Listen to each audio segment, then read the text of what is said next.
Hello guys, and welcome back to this channel. It's KDL254. But before you continue with this video, please I beg you to subscribe to this channel. Support this channel by subscribing to this channel. Today's video, we're going to do part B of how to fill a DS260 form. A previous video that we released a few weeks ago, it was part A, and this is part B of how to fill a DS260 form. As you can see, we are starting with the family information. Remember the previous video of how to fill a DS260 form did capture the personal information, but today we are dealing with family information and then education and etc. But we are starting with family information. This is part B, a continuation of part A of how to fill a DS260 form. So if you haven't watched part A, just go to our videos and watch part A of how to fill a DS260 form, then continue with part B. As you can see, we are starting with the family information, and we have the father's surnames. That's where you put your father's surnames. Father's given names, that's where you put your father's given names. And then date of birth, city of birth. But remember, the information that you're capturing here is your father's information. And then come, is your father still living? If yes, then the year of death does not apply. Come to your mother's information. This is mother's surnames. Yes, you can see there is mother's given names. There's date of birth, which is the date of birth of your mother, the city of birth, the state stock, the province of birth, the country stock, the region of birth, and then is your mother still living? That's the question that you ask. Is your mother still living? If your mother is still living, then the year of death does not apply. Come to the second part of this family information, which is, do you have previous spouses? If yes, then you'll have to fill this information here. You'll have to give out these details, the details of your previous spouses, which from this case I see they have given a maximum of two spouses. So if you have more, I don't know, but I believe that there is a way that you can fix that. But then let's see how we can fill these previous spouses details. If yes, if no, you don't have to fill this. For example, do you have previous spouses? Mine, I did tick no. That is, if I was the one who was filling this form, because I don't have previous spouses, I don't have to give out these details because I don't have them. But if you have previous spouses, then you are required to give out the names and the details of your previous spouses. But guys, remember this, remember one thing. I did say for my previous video that the marriage that is recognized by this system is marriage that can be proven that it exists. That is, if there is marriage certificates. The US government does not recognize any other type of marriage. For example, there's that traditional marriage. You are married traditionally and you don't have, certificate to prove it. No. In this case, the marriage that is recognized, the union that is recognized, is the one that can be proven that it exists. I don't know if we are all understanding one another here, but I want you to get this. The only marriage that is recognized by the US government is the marriage that is legally recognized by the law. That is, if you are married and you have marriage certificate. Then if your previous spouses was the come we stay thing that doesn't have a proof of marriage, then you don't have to fill this place. But ensure that it cannot be proven. I am repeating that last point. If your marriage was the come we stay marriage that do not have the credentials to prove that it was a marriage legal, it was a legal type of marriage, then you don't have to prove to fill this part. But if you have the credentials to prove that yes, I was married but I was divorced. So in short, this part is for the people that you have divorced in your previous engagement or marriage. Your previous spouse name, you give the name of your previous spouse. This is one. Date of birth, date of marriage, and then the date marriage ended. They capture every detail. And then how was your marriage terminated? You'll have to explain. And then the country stroke the region where your marriage was terminated.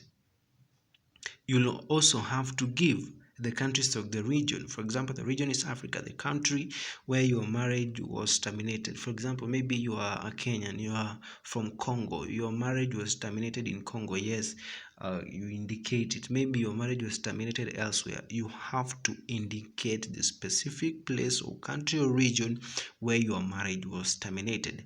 As you can see, the second part of it is the previous spouse name too, which is the same details. I'm not repeating that. And then come to children. Before we continue here, they give about five spaces for you to fill the details of children. And I was told if you have children more than that, then you can contact the embassy of your country, explain yourself to them, and then they'll help you. But this, they give a maximum of 5. That's if you have children. And then the question that follows is, do you have any children? If yes, is when only you can fill the details that follows the question. But if no, for example, me, do you have any children? That's a no. Then I don't have to give out all these details of children and everything. So as you can see, they give out the details of children number 1 up to child number 5, right? So this is the details of child number 2, details of child number 3, details of child number 4, and then we have details of child number 5. That's, you can see there. But let's start with child number 2, the same of child number 1. The information is still the same. They are capturing the same information of all children. Here is, do you have any children? No, but that's me. But if you have any children, then you have to give the number of children here. How many children do you have? Maybe you have 1 child, you have 2 children, you have 3 children, you have 4 children, you have 5 children, you have 6 children, you have 7 children, you have 8 children. Whatever the number of children that you have to indicate it here. How many, the number of children that you have here. And then come to child name. This is child number 1. Date of birth of your child, the city of birth of your child. That's the details of child number 1. And then state or the state of birth of your child, and then country stroke the region of birth, give it. And then, does this child live with you? If yes, this is where the drama comes in. If you are lying this way, I think they are more likely to get you.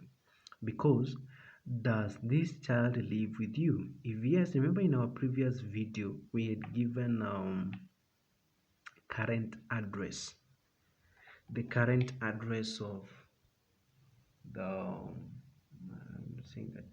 current address of the primary applicant of the DV. So, does this child live with you? If yes, the address that you're supposed to give here must not Okay, the address that you're supposed to give there must marry the address that you gave in your previous personal information page.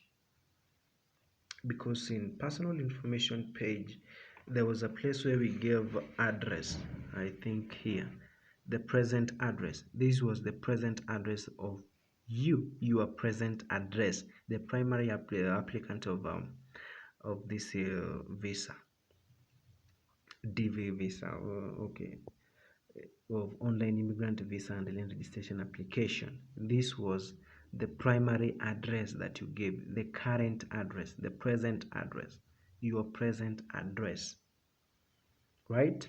So if your child is living with you, then the address that you gave here, this address here, should be the one that you're supposed to give there or there, that you're supposed to give there.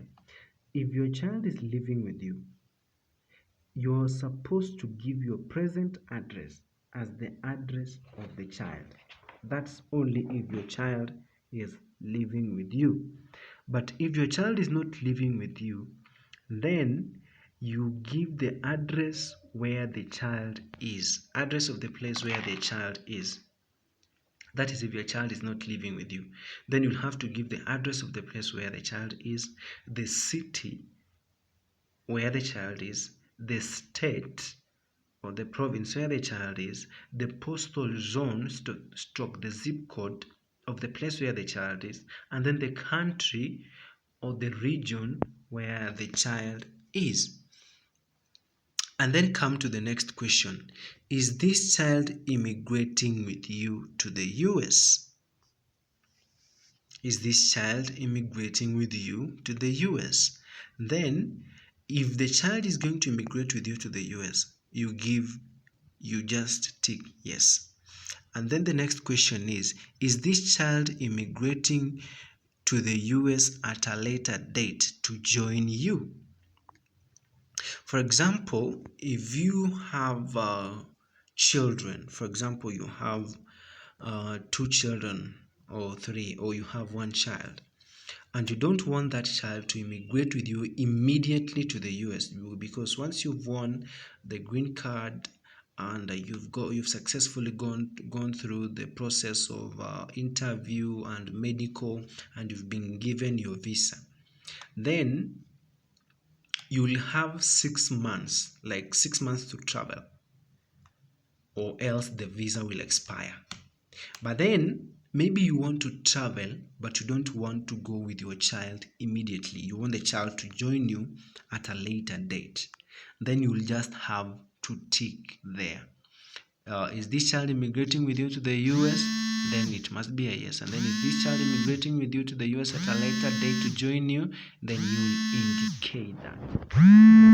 Detail of the child number 2, child number 3, child number 4 are same details. And then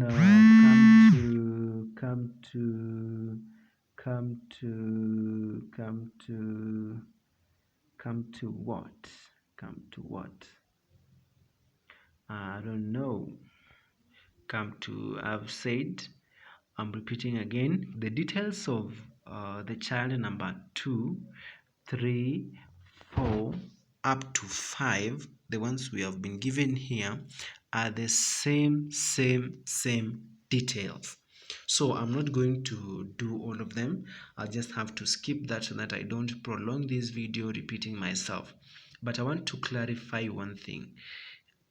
Is this child immigrating to the US with you? That's yes. The child is immigrating to the US with you. Don't put no. If at all you want your child to immigrate to the US with you. But then if you want your child to join you at a later date, then is this child immigrating to the US at a later date to join you? Then yes.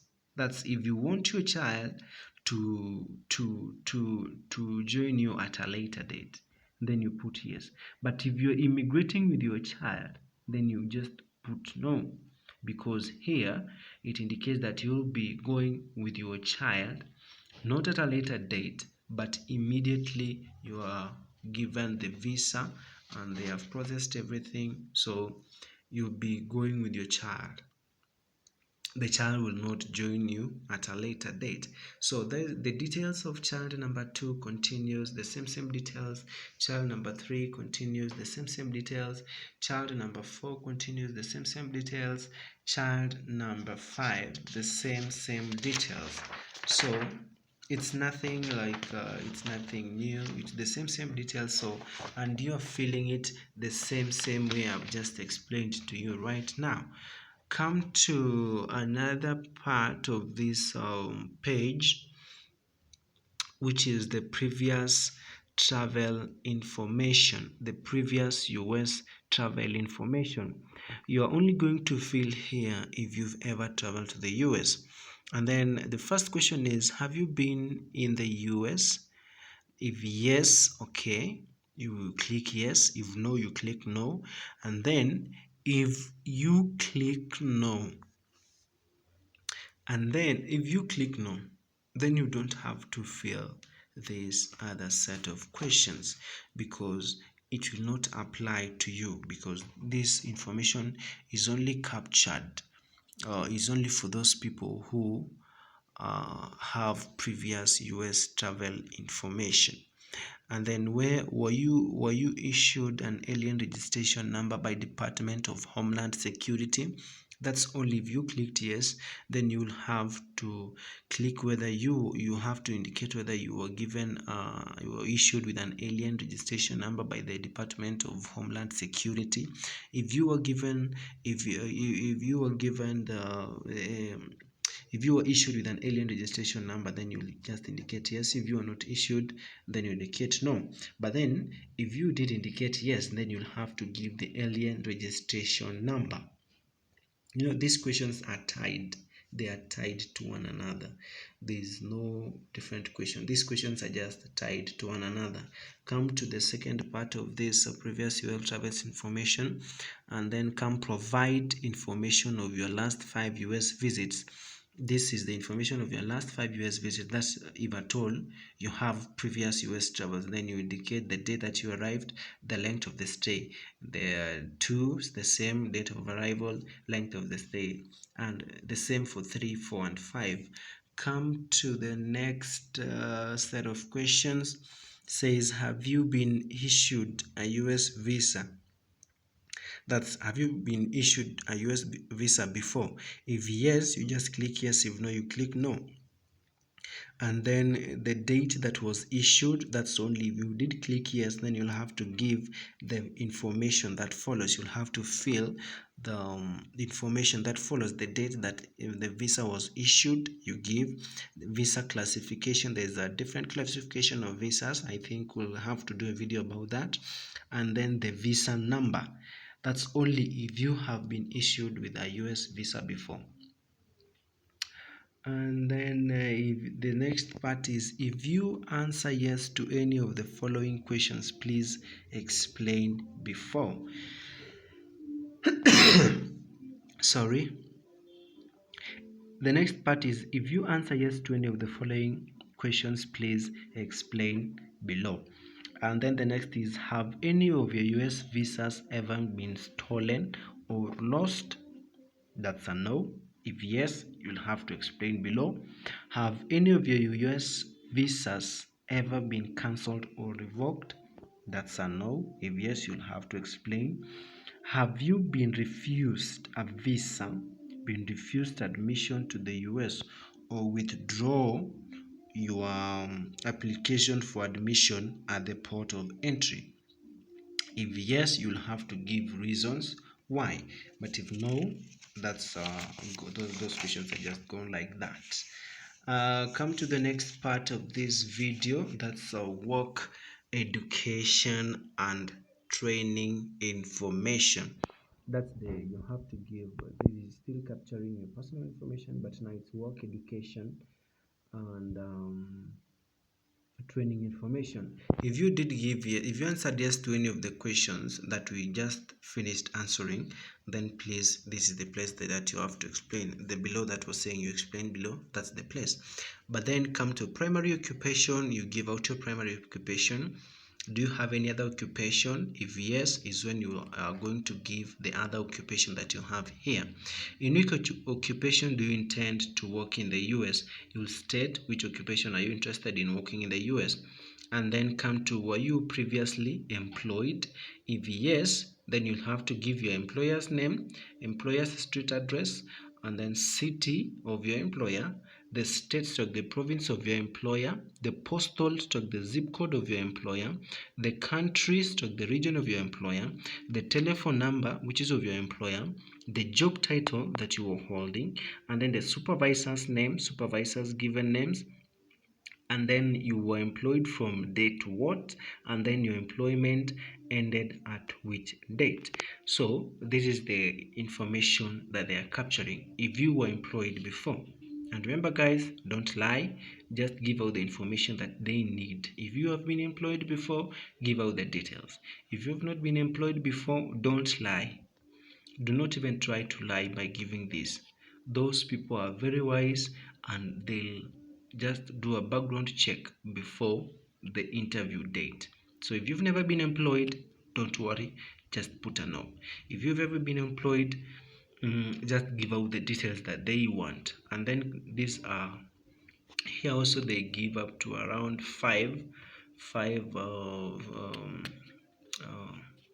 they give up to around five spaces for you to fill. If your employer's details, they give you up to a maximum of around 5 that they need to capture your employer's details if at all you've been employed before. If not, you don't have to fill that, just bypass it and we move to the next set of questions. So as you can see, this is the 5th, and how to fill them is just the same way I've explained before. Have you attended any educational institution at a secondary level or above? This is now the education background of your education. Have you attended any education institutions at a secondary level or above? That's yes. If you've attended. If no, it's okay. And then come to the number of educational institutions attended. That's at secondary level or above. You have to explain to give it to you.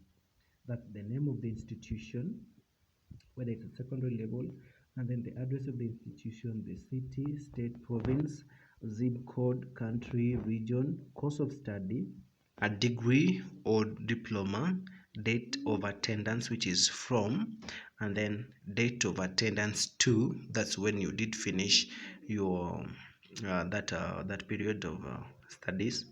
The period the date of attendance is the date when your period of studies started or began, and then the date of attendance to, that's when it ended. And then the same for the date of attendance to, you give out the same details as in a above. And then come to another part, which is have you ever served in the military? If yes, then you'll have to give the name of the country of the region where you served, the branch of service, the rank of the position, the military specialty, date of service from is when you began serving in the military, and then date of service to is when your service ended. And then come to petitioner information. Petitioner is my petitioner information. Give the information of your petitioner. How are you related with the petitioner? So petitioner is my, that's how are you related with the petitioner? That's the petitioner's name, the petitioner's address, and then city of the petitioner, state of the province of the petitioner.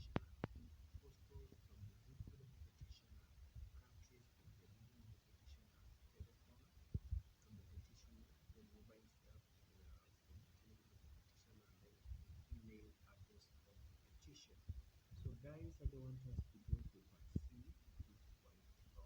It's quite interesting. It's yes or no.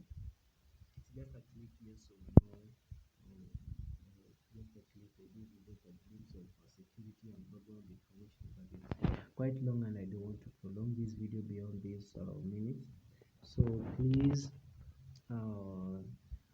when giving this information, just be truthful. Don't lie, don't lie, don't lie. They do a background check before the day of the interview to compare the information that you have given, whether it's true or not. And please just be truthful in this, because you won't make it if you lie. Even one lie is enough to cancel your visa.